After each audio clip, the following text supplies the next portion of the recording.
Good morning. Today we are going to start the new lesson of class 7th science, that is fiber to fabric. Children, we have studied previous classes about what are the plant fibers, that is cotton, jute, then flax. These are the plant fibers, means the fibers which are obtained by the plants. Today we are going to study the animal fibres, that is the fibres which are obtained by the animals. आज हम ऐसे fibre के बारे में देखेंगे जो हमें animals से मिल रहे हैं. Now what are the fibres which we get from the animals. ऐसे कौन से फाइबर्स हैं जो हमें एनिमल्स से मिलते हैं, that is wool and silk. आज हम इस लेसन में प्रोसेसिंग ऑफ वुल और सिल्क के बारे में देखेंगे कि वुल और सिल्क कैसे प्रोड्यूस होता है. Now first we will take the example of, first we will discuss about the production of wool. Now what and where do we use the woolen clothes? Yes, हम woolen clothes ठंड के दिनों में use करते हैं. We are using the woolen clothes during the winter season which protect us from the cold winter, जो हमें बाहर की ठंड से बचाता है. It traps the heat, वो हमारे बॉडी में जो एयर होती है उसमें हीट ट्रैप करता है. एंड इट अलाउज और it helps to keep our body warm from the surrounding colder temperature. So where do we get this from, how do this wool is produced, means ये wool हमें कैसे मिलता है. Now first of all will see what are the sources of getting the wool. We generally come to know that wool is obtained from the ships. आप generally ऐसे ही सोचते हैं कि वुल हमें शिप से मिलता है, but there are other animals also from which we get the wool, that is camel, goat, then sheeps, yak. These are some of the animals which also the goat. The fine hairs of these animals are helpful for the production of wool. Now here are some examples of different kinds of wool and in which place they are seen. Ship wool. Generally the ships are reared, that is they are rearing of the ship is done generally for their wool.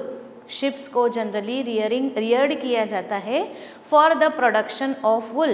For example we are having the milking animals.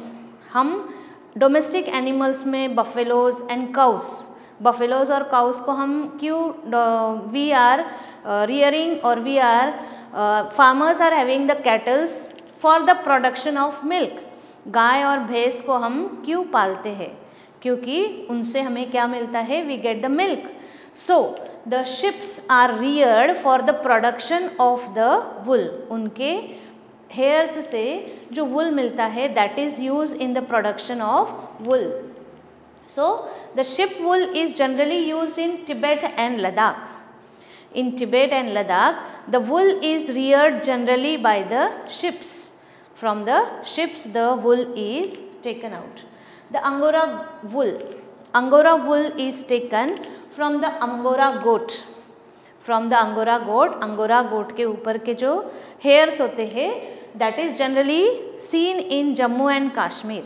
Jammu and Kashmir में ये जो angora गोट पाया जाता है उसके body से जो hairs होते हैं that is it is from which the Angora wool is obtained.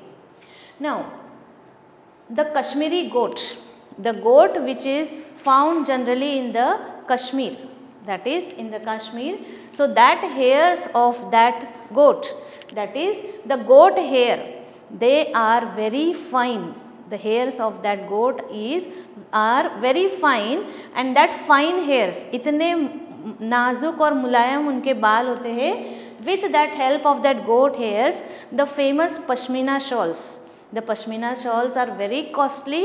और ये जो पश्मीना शॉल्स है वो बहुत बारीक होते हैं और वो बहुत गर्म होती है. मीन्स वो पहनने से हम बहुत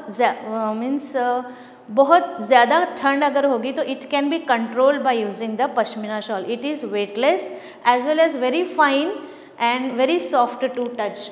that is the Kashmiri goat is, the fine hairs of Kashmiri goats are taken out for the production of Pashmina shawls. Then the camel, the hairs of the camel is also taken out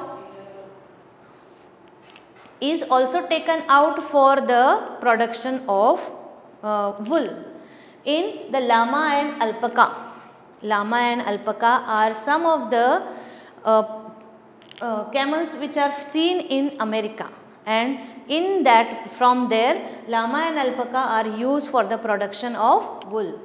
Now we will see what is the rearing and breeding of the sheep. Now first of all, which part of the sheep is used for the production of wool? wool के production में ship के body से कौन सा part जो होता है वो इम्पॉर्टेंट होता है, ज़रूरी होता है? Now the answer of this is the hairs, that is the fleece. उसे कहा जाता है फ्लीस, उसका मीनिंग है hair. Hairs are the part of by which और through which the production of wool is done. Means wool का production ship के body पर जो हेयर्स होते हैं उससे वो तैयार होता है. अब हेयर्स जो होते हैं वो दो प्रकार के होते हैं.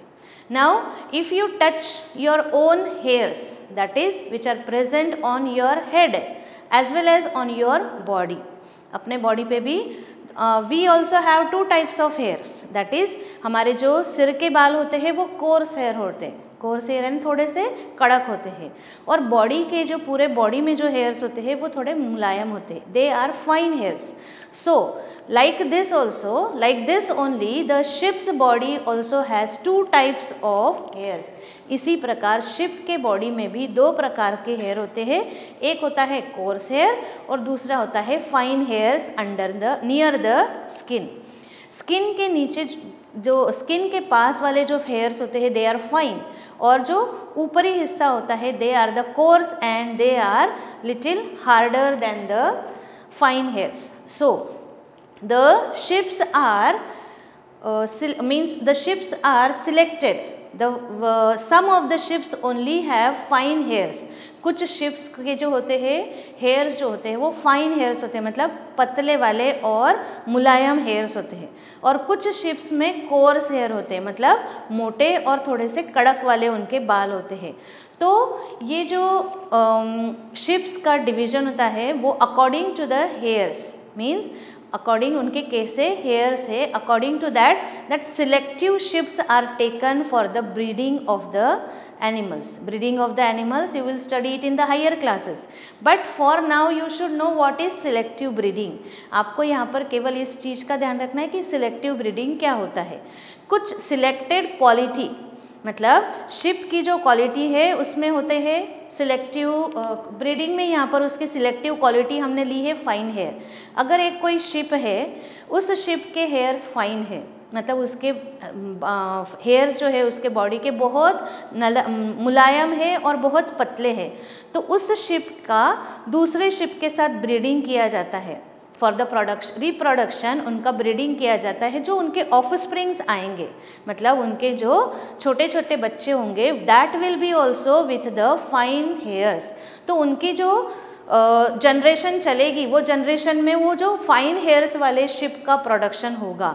सो to increase the value, to increase the production of the fine hair sheeps, the shepherds are collecting और shepherds are doing the selective breeding. Shepherds जो है वो सिलेक्टिव ब्रीडिंग करके अपने हर्ड में अच्छे वाले फाइन हेयर्स शिप्स का नंबर बढ़ाते हैं. That is by the process of selective breeding they are doing. Now generally in the northern part of a country, that is Jammu and Kashmir, Himachal Pradesh, Uttarakhand, then these parts we will see the number of shepherds are going with a number of ships along with them. आप देखोगे कि ऊपरी हिस्से में northern parts में shepherd's जो है बहुत सारे शिप्स को लेकर के जाते हैं. और where they are going for rearing the sheep. उनका मेन ऑक्यूपेशन होता है रियरिंग ऑफ द शिप्स. जैसे हमारे यहाँ पर farming is the main occupation. So in the mountainous region, in the colder region, the rearing of the sheep is it is the major or the important occupation of those people. तो ये जो लोग होते हैं, shepherd's होते हैं, वो shepherd क्या करते हैं, बहुत सारे शिप्स को लेकर के, because sheeps are herbivores. Herbivores means they eat only grass and green leaves. Green leaves और ग्रास केवल वो खाते हैं, इसलिए they are taking them to the mountains. Mountains में उन्हें हरी भरी अच्छी घास मिलेगी, हरे बहुत सारे पत्ते मिलेंगे खाने के, and that is why they are taking them to the mountainous regions for the grazing के लिए वो उन्हें माउंटेनियस रीजन में ले जाते हैं. So you might have seen hundreds and thousands of sheeps are there. Sheeps के वो हर्ड में हज़ारों शिप्स होते हैं जो उनके साथ वो ले जाते हैं. And you have seen about what is the selective breeding. अब ये सिलेक्टिव ब्रीडिंग क्या होता है आपको मैंने अभी बताया. Means selected quality of the ships are taken for the breeding so that they will get a new young ones which will have the good quality of the hairs. Now what is after rearing? जब ships का rearing हो जाता है, the processing of or the process of wool starts. अब wool का processing start हो जाएगा. अब wool के processing में सबसे first step है shearing. Shearing is the step which is involved in the production of the wool. अब ये जो rearing में, grazing में सारे ships थे वो खा कर के, मीन्स grazing पत्ते खाकर, हरी घास खा कर के वो बढ़ रहे हैं. But now what happens during the summer season? Summer season में क्या होते हैं, जो शेफर्ड्स होते हैं दे क्लियर ऑफ द और they remove the hairs of the ship.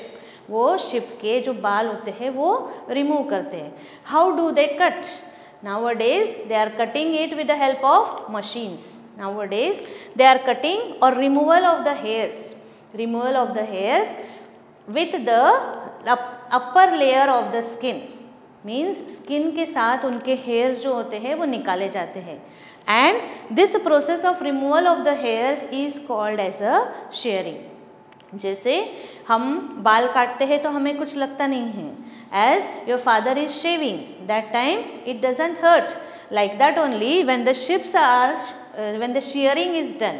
जब ये जो ships के बाल निकाले जाते हैं तो वो एक नेचुरल प्रोसेस है और उनमें उन्हें कोई दर्द नहीं होता है. जैसे हम बाल काटते हैं, we are not getting any type of harm. As well as when the shaving is done, it does not harm because the upper layer of the skin is dead. हमारे बॉडी के जो ऊपर की स्किन होती है वो dead होती है, और डेड स्किन पर अगर कोई इंस्ट्रूमेंट अगर यूज़ भी हो रहा है, it doesn't harm it. Therefore the first step is sharing of the skin, that is removal of the hairs from the body of the ships. और ये जनरली कब किया जाता है? ये गर्मी के दिनों में किया जाता है, क्योंकि गर्मी में क्या होगा, उनके बॉडी के हेयर्स निकाल लिए तो वहाँ पर एक पहले ही ठंडा मौसम होता है. ठंडा मौसम होता है तो उनके जो बाल होते हैं, it protects their own body. उनके बॉडी को भी वो प्रोटेक्ट करती है. दे गेट वार्मथ, उनको उनसे ही गर्मी मिलती है. उनको तो कोई हम अलग से स्वेटर्स नहीं पहनाते हैं, शिप्स को कोई स्वेटर नहीं पहनाता है.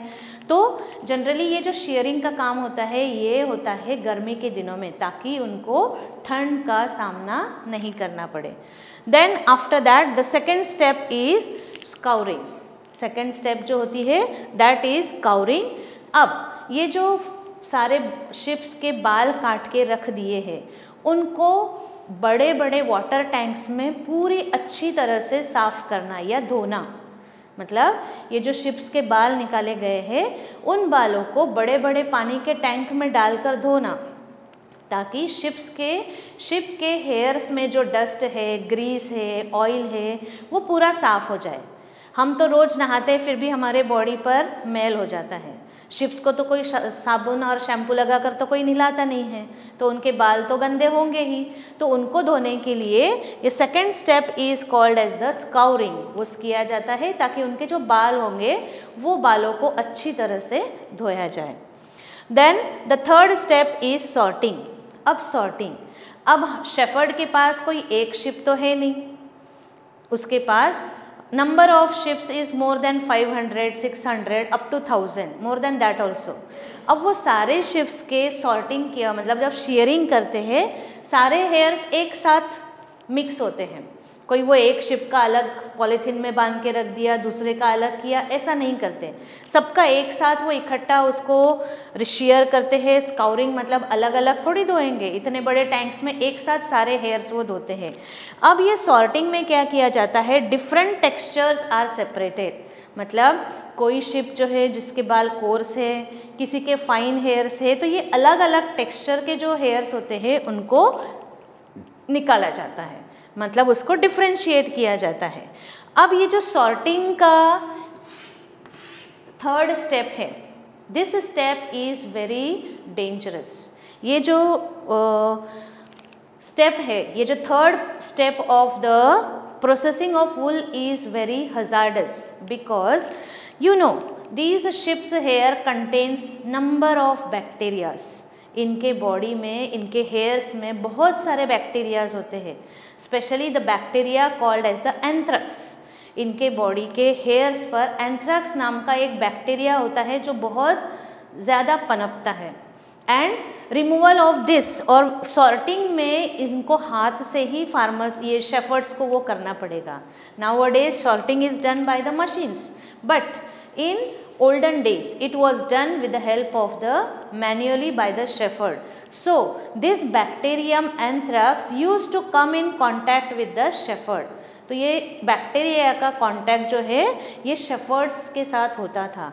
ये जानकर, मतलब ये उनको मालूम होने के बावजूद भी वो ये काम करने को मजबूर होते हैं. They have to do this work because since it is hazardous, but still because of money, for the money they used to accept this job, and that is why this sorting job is called as a occupation hazard. इसलिए इस job को sorting job is the occupation hazard. मतलब किसी भी occupation में जो risk होती है, वो रिस्क होने के बावजूद भी उसका सामना करना या उसके मतलब उसके साथ जाना, उसके साथ काम करना, that is the occupation hazard. So this is the most risky job. This is the most risky job, but still this shepherds are doing this. That is different textures of the ships hairs are separated. Now what is after separation? क्या हो जाएगा, फिर भी उसमें fourth step में उसमें कुछ बर्स आ जाते हैं, मतलब कुछ ऐसे गठाने आ जाती हैं. आपने देखा होगा स्वेटर्स, अगर आप 1-2 साल अगर आपने यूज़ कर लेते, उस पर छोटे छोटे रुएँ आ जाती हैं, छोटे छोटे रुएँ आ जाती है. That are called as the burrs. तो ये जो सॉर्टिंग का स्टेप है उसमें भी वो बर्स निकाले जाते हैं. मतलब वूल की प्रोसेसिंग के पहले भी वो बर्स होते हैं, वो रुएँ पहले भी होती है, तो वो बहुत सारे रुएँ पहले प्रोसेसिंग ऑफ वूल में ही निकाल दिए जाते हैं. पर फिर भी अगर वो बच जाते हैं, कुछ रुएँ अगर रह जाती है तो हमारे स्वेटर्स में रुएँ आती है. अदरवाइज़ अगर सारे रुएँ साफ़ हो गई तो हमारे स्वेटर्स अच्छे निकलते हैं. हम कहते हैं मेरा स्वेटर तो बहुत अच्छा है, अभी उस पर एक भी रुआ नहीं आया है. पुराने स्वेटर्स बहुत अच्छे होते थे, नए वाले स्वेटर्स में रुएँ आ रहे हैं. So this is because these burrs are separated in the processing of wool. अब ये बर्स निकाल लिए. The fifth step is dyeing in various colours. अब ये जो वुलन हेयर्स है उनको डिफरेंट कलर्स में दिए जाते हैं. आपने देखे होंगे वो sheeps are of only few colours, white, brown, black, only 3 colours, but we are getting the sweaters of different colours. अब ये जो डिफरेंट कलर्स, अगर आपको ब्लू कलर है, आपके पास रेड कलर है, आपके पास पर्पल कलर है, सो ये पर्पल कलर का तो वुल शिप का वुल नहीं होगा. तो ये क्या होता है, these wools are dyed in various colours. यहाँ पर after removing the burrs this wool is dyed in different colours. That is the fifth step is of dyeing the colours. उसके बाद सिक्स्थ स्टेप है, ये जो फाइबर्स है उनको straight किया जाता है. स्ट्रेट किया जाता है, आपने देखा होगा शिप के बाल गोल गोल गोल गोल होते हैं, पूरे घुंघराले बालों जैसे उनके गोल गोल बाल होते हैं, तो उसके नेक्स्ट स्टेप में उनको स्ट्रेट किया जाता है, फिर उसको कोम्ड किया जाता है, मतलब जैसे हम कंघी करते हैं वैसे उनको कंघी की जाती है उनकी, और फिर उनके बाद उनका रोलिंग किया जाता है। उसके बाद उसका रोलिंग किया जाता है। रोलिंग करने के बाद उनके यान बनाए जाएंगे, मतलब धागे बनाए जाएंगे। जो लंबे धागे होते हैं, ज़्यादा लंबे जो धागे होते हैं उनसे स्वेटर्स बनते हैं, और जो छोटे छोटे वूल के हेयर्स होंगे from that woollen clothes are made, और जो छोटे छोटे फाइबर्स अगर होंगे, छोटे छोटे हेयर्स अगर होंगे तो उससे वुलन क्लोथ्स बनते हैं। So these are the few steps in by which the wool is converted into fibers. And remember the occupation hazard. Occupation hazard is nothing but, I have explained you, that is the risk faced by the farmers, the risk which is faced by the sorter's job, that is it is affected by the bacteria anthrax, और bacteria anthrax जो होती है वो उस shepherd के, it is a fatal blood disease and this is called as a sorters disease. This disease is seen और generally found in the sorters job. जो ये सॉर्टर का जॉब कर रहे हैं उन लोगों को ये डिजीज होता है, and that is it is the occupation hazard. So in this way we have studied the production of wool. In next we are going to study about production of silk. Now let us study the next topic, that is production of silk from the silkworm. The rearing of the silkworm for the process for the production of silk, this branch or this is called as a sericulture. That is rearing the silkworm for the production of silk is called as the sericulture. For example, we will take another pisciculture, that is production of fish. Fishes का production होता है to get the rearing of the fishes, that is fishes को मत्स्य पालन जो होता है उससे fish का प्रोडक्शन बढ़ता है, उसे पिसिकल्चर बोलते हैं. तो सिल्क वर्म का प्रोडक्शन जो होता है जिससे हमें सिल्क मिल रहा है उसको कहते हैं sericulture. So there are different types of silk. Silk is of different type, that is tasar silk, muga silk, kosa silk and mulberry silk. These are the types of silk, varieties of silk. Your mother might be having different kinds of silk sarees which she use very occasionally. Silk की साड़ियाँ जो होती है, silk की साड़ियाँ जो होती है, सिल्क साड़ीज़ केवल पर्टिकुलर ओकेजन पे ही पहनी जाती है, और क्योंकि ये बहुत महंगी होती है उनके रखरखाव के लिए हमें बहुत मेहनत करनी होती है, बहुत ध्यान से हमें इसको पहनना होता है. It looks very fine, it feels, it have a very good luster. So these are the types of silk, but the main and the famous silk which is used is the mulberry silk. Now we are going to study here in this lesson, that is how the silk is obtained. Now here we will study about how the mulberry silk is obtained. Mulberry silk कैसे तैयार होता है, that is according to the name of the silkworm. Silkworm that is mulberry silk, that is mulberry is a type of a plant. Mulberry एक plant का नाम है. Silk worm जो होते हैं ये मलबरी के पत्ते खाते हैं, और मलबरी के पत्ते खाने के बाद उनका वो जो प्रोडक्शन उनका सिल्क का तैयार होगा, that silk is called as a mulberry silk. This silk is very soft, ये बहुत सॉफ्ट होता है. इट इज़ लस्टरस, उसमें गजब ही शाइन होती है, मतलब वो बहुत चमकीला होता है. And it is elastic in nature, और वो थोड़ा सा इलास्टिक नेचर का होता है. Now how this is means how the silk worms are feeding on the mulberry leaves, I will explain you in short. Generally होता क्या है, ये जो सिल्क वर्म्स के जो एग्स होते हैं, सिल्क वर्म के एग्स को मलबरी पत्ते जो होते हैं खाने के लिए दिए जाते हैं जब वो बहुत छोटे होते हैं. When this is the life cycle of the silkworm I have drawn here on the board. This eggs are hatched on the mulberry leaves. Silkworm eggs hatch कर रही है, मलबरी लीव्स पर eggs hatch हो रहे हैं.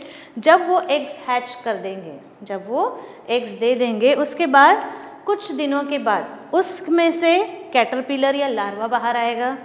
जब ये larva छोटा होगा, जब ये छोटा सा होगा लार्वा, जब ये बाहर निकलेगा एग में से, उसके बाद ये जो मलबरी के पत्ते हैं, मलबरी के पत्ते उनको अलग छोटे से वुडन ट्रेस में यानी लकड़ी के ट्रेस में इनको मलबरी के छोटे छोटे टुकड़े, पत्तों के छोटे छोटे टुकड़े करके काट कर उनको ट्रे में रखा जाता है। ये जो लार्वास होता है, कैटरपिलर होता है, 20 से 25 दिन तक 25 to 30 डेज तक ये जो कैटरपिलर और लार्वा होता है continuously it feeds on this mulberry leaves पर 25 से 30 दिन तक कंटिन्यूस उनका फीडिंग चलता है।